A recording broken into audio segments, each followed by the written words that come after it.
Hello guys, দেখেন আজকে কি রান্না করব। এগুলা দেখে বলেন দেখি কি।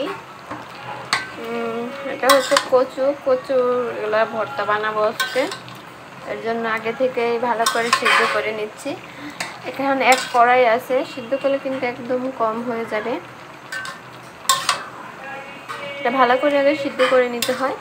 আগে কেটে ধুয়ে এখন সিদ্ধ করার জন্য বসিয়ে দিয়েছি।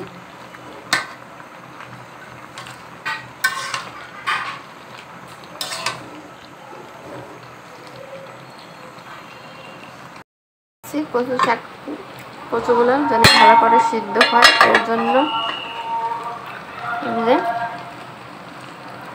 এখন সুন্দরভাবে সিদ্ধ হচ্ছে। এগুলো দিয়ে আজকে শুকনো মাছ দিয়ে কচু ভর্তা করব। অবশ্যই আপনারা সবাই বলবেন কে কে এরকম খেতে পছন্দ করেন।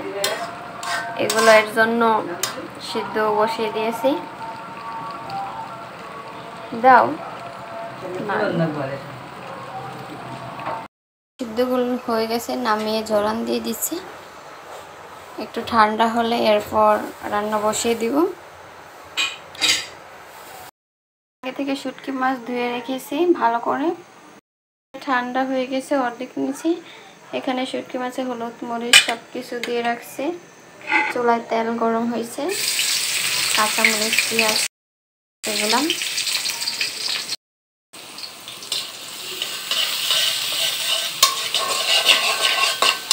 এখন ভালো করে বাগার দিয়ে নিব।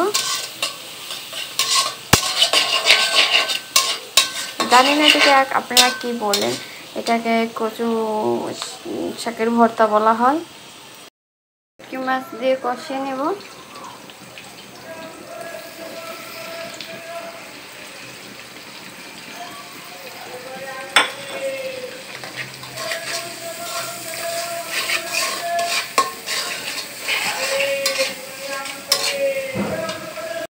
মাছ দিয়ে কিন্তু কচু শাক রান্না করে আলাদা একটা সুন্দর ফ্লেভার আছে। এর জন্য আজকে শুটকি মাছ দিয়ে করবো। শুটকি মাছ দেখা যাবে না, একদম গলে গলে যাবে।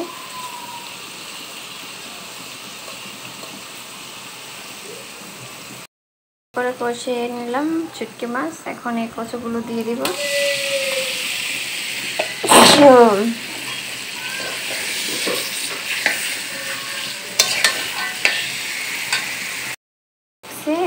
একটু লেবুর রস দিয়ে নেব।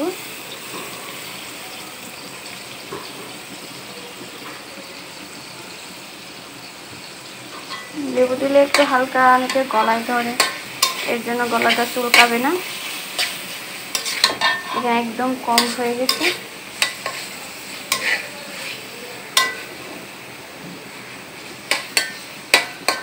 এরকম করে কচু ভর্তা খেতে কে কে পছন্দ করেন শুটকি মাছ দিয়ে রান্না করা, অবশ্যই সবাই জানাবেন। আমার রেসিপিটা দেখে ভালো লাগলে অবশ্যই লাইক কমেন্ট শেয়ার দিয়ে পাশে থাকবেন।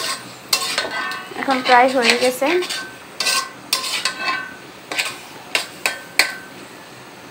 আর কচু খাওয়া নিতে ভালো, অনেক আয়রন প্রচুর।